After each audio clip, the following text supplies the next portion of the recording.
In 2018, I published an article that predicted that by 2045, we were going to start seeing colleges and universities forced to close their doors because of financial issues. And we're ahead of schedule. So I'm going to share with you a little bit about why I wrote that article and why I was saying by 2045 we were going to see them going under. Why would I even say that prestigious, massive organizations that all of society is focused on pushing their kids through, how on earth could those possibly go under? Well, let's take a look at that. So if we go back a couple of generations, we take a look at what was the purpose of college, university. And the idea essentially was that this is a universitas. It is a place for people to go and be in a unified community of learners and teachers who are in the same space to benefit from each other. And so when you think of the concept of university being a collection of people gathering together to teach and learn, that's always going to be a beautiful thing. You had people that were coming into these spaces because they wanted to learn. They were there for the education. And so the facility could be cold, it could be dark, it could be damp, it could have rats, it could have anything that was just a really awful place to physically be. And yet people would go there full of excitement to learn and grow and wanting the education. People were willing to put up with any number of inconveniences and discomforts to be able to grow and get the knowledge and skills. But as time went by, all of a sudden, it wasn't just about the education anymore. The experience started to matter more and more. People were less willing to put up with uncomfortable accommodations. Rats in the hallways? I don't think so. Just if you're going to ask me to put aside part of my life and dedicate it to this time of learning, I would like to not be miserable, please. And so we started to see facilities increasing in quality. We start to see facilities expanding. We start to see this concept of the experience of post-secondary education really starting to flourish into, okay, now there's a full-blown athletic center. There are restaurants and cafes. There's a thriving on-campus life here. We have arts programs. We've got all these different things that are expanding to encompass this idea of the experience of learning together and what gives your dorms character, what makes them comfortable. And as the post-secondary learning landscape became more competitive, more businesses started to pop up. We can offer post-secondary learning services. You now have, well, I want to learn this, but I could learn it at 3 different institutions because the focus isn't just on what you are learning, but on the experience. It now becomes which facility has the best experience. People started shopping around. The travel was easier, so you could do that. Well, when you try to expand to encompass experience, bigger, better, get more and more people coming for the learning and the experience of being here, you end up with facilities that start to essentially become financially obese, packing on size and fat, the substance that has to be maintained. Resources have to keep coming in. And in that earlier generation of it's about the education, it's about growth, it is about bettering humanity, there was a much stronger culture of, as an alumna, I am going to carry on this tradition, encourage and support the generations coming up after me. It was very common for graduates who were now benefiting from their education and receiving more income to contribute income to the post-secondary institutions. So these donations would come in. You get into the era of I'm all about the experience. There's still lots of donations coming in, that older mentality of, yes, you are caring for the generation behind you. And so here are people that came for the experience and for the rest of their lives have their college or university still sending them letters, send us money, send us money. You don't even go to the school anymore. It's actually really funny when you stop and think about it. A gym would never get away with that. You accomplished your life goal and they're still asking you for money. I don't go to your gym anymore. Stop.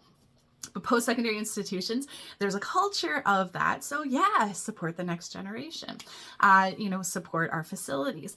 And as that culture has slowly died out, why would I do that? I don't go to your business anymore. Why are you still asking me for money?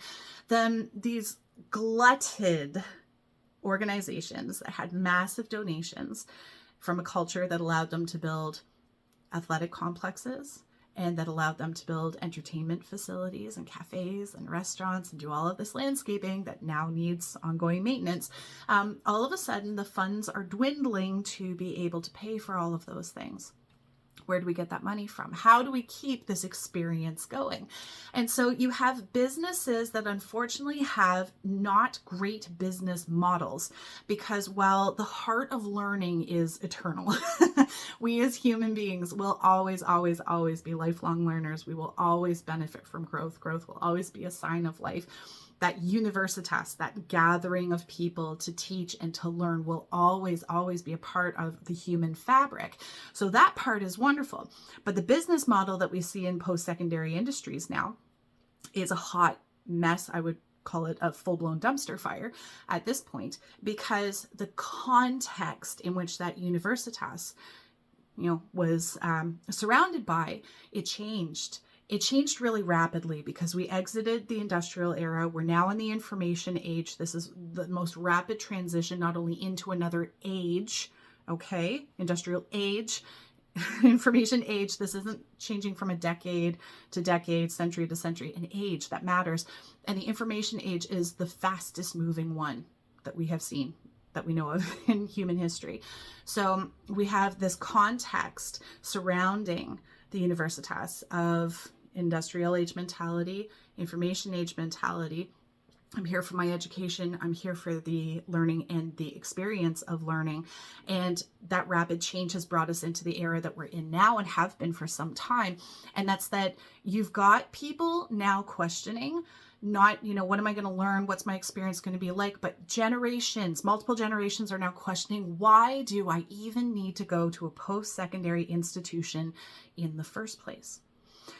And reason for it is the information age. So the Berlin Wall went down, the internet went up, and there are teachers across the world that I now have access to through the internet. And the fact that we can order books, and I don't have to attend a university. I can go online and I can order a textbook from a major university. I learned from, a professor anywhere that they wrote that book. Yes, Amazon, I would like a copy of that, please, and have it delivered to my home. There is incredible access. And because of email, I can start to create my own learning experiences, because I can get in touch with the head of this, the CEO of that, express my interest in learning directly from them, and make those wonderfully audacious requests. Can I please do an observation, do a placement? Can I come visit? Can I get a coffee? Can I meet somebody from your staff? Can I, the world is open to you because of the information age. Why, if I could build my own post-secondary education, because post-secondary simply means after secondary or higher than secondary level learning. It doesn't inherently mean college or university. If I could build my own post-secondary education, why would I do that on somebody else's schedule? Why would I rearrange my life to make it work for somebody else's business? Why would I pay $40,000 to somebody else to find me good teachers and nice facilities and put together packages of learning, when I can hunt down teachers and I can create my schedule and I can, create paths of learning and my own records? I can self-report and self-reporting academic records. Why would I pay? And I'm not encouraging people to take, paid learning and throw it out the window. That is not it at all. But I do want to start a conversation, and I do want people to make conscious, intentional choices about the learning paths that they pursue. I'm very passionate about that. Find the path that works best for you. And then that way, when you've explored your options, if you choose to apply to college or university, you can do it with the full confidence that this is the best use of my time, the best use of my money. I'm really excited about this experience because it's the best fit for me. And if you choose to do something else, you choose to put your $40,000 into a down payment on an income property that you live in, somebody pays rent, you've got income, you've got an asset now, you're building your post-secondary education yourself, self-reporting academic records, then in that life adventure that you're living, you feel confident. This is the best use of my time, best use of my money. I feel really good about this decision. It's really important for people to feel like I've respected myself, I've respected my resources, I'm on a track that I feel good about. And so just taking a look then at all these generations now really starting to ask, why would I pay? There's a phenomenal article. Tim Ferriss was one of the first voices that was really talking about the idea of, he spoke about getting a real world MBA. Why would I pay? I can go and build my own. And off he goes on this amazing adventure and hear all the things that he learned. That was one of the first voices that really spoke up. There's been so many more since then. And so I am here to help empower people with the knowledge and skills to be able to say, yes, I am a lifelong learner. And then what does that mean? Keep building your knowledge and skills so that you can build a learning journey that you are excited about, proud of, and that opens the doors of opportunity that you are looking for. Live the life that you are happiest living. And for a lot of people, that means also supporting them in their college and university journeys and just helping to make sure that their finances are in a strong place to make that happen. And I think that's more important than ever. We have to be talking about these things. We have to be having these conversations, because the colleges and universities who have not paid attention to the changing context, the colleges and universities who have continued to pursue alumni asking, please, like, keep giving us money, and with the alumni going, no, like, the culture changed, get the memo. For the colleges and universities who have pleaded to the government essentially with their poor business models saying, hey, you know, this is public education, so you need to give us more money. It's not public education. Okay, so unless it is something very specific like training teachers to enter into the public system, there's a direct connection point. Engineers who are very specifically going to be providing infrastructure, there's a direct connection. Healthcare professionals who are going to be entering the public healthcare system, there's a direct connection. They're offering those programs and making that argument on those points. I wholly back that up. We need people who can properly train people entering those infrastructures. But training people in English, philosophy, no.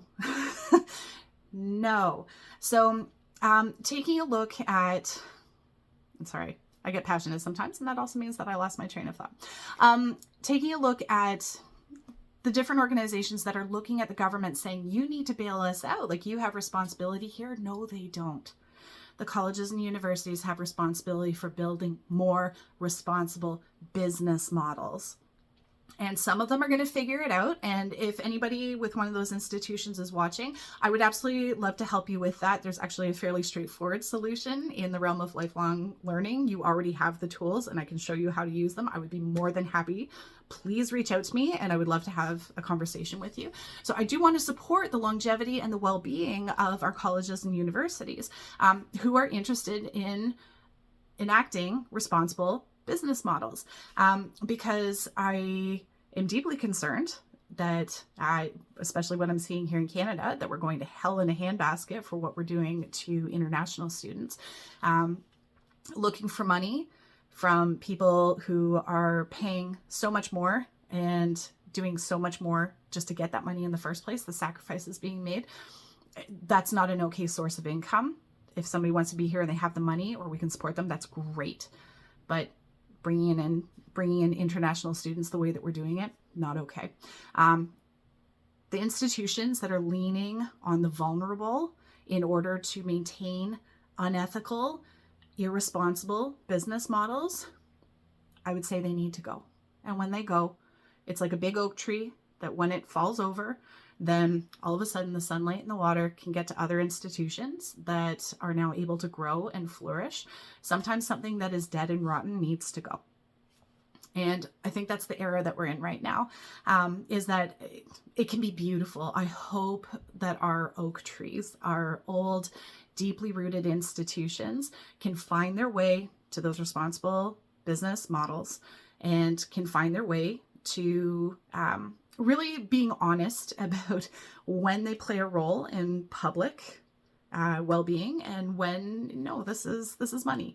This is a business. You are selling something that is unnecessary. And so you're really going to have to sell it. And you're going to have to sell it to people who want it and who are in a financial position to not be harmed by paying for it. So we have a lot that we need to talk about. I've kind of rambled a little bit here. It's a big topic and this is meant to be a conversation starter more than anything else, but just, oh my goodness, what are your thoughts on this? What are you seeing? Do you think that colleges and universities, this is all going to turn around, they'll get the bailout that they need and then they'll be just fine because that's all they needed to get back on their feet?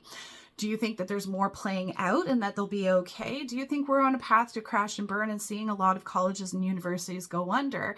They're going to have to do a living is learning. They're going to have to learn by doing. They're going to have to learn by closing. Is that the path that we're on? What are your thoughts? So I would love to hear, share your comments, share your thoughts, share your questions. I'd love to keep making more videos that are relevant to what you are looking for as a lifelong learner. And with that, please, if you found this interesting, like, share, subscribe, make sure that you hit the notification bell so that you know when I post more content. And I just hope you have a fabulous day. All the best.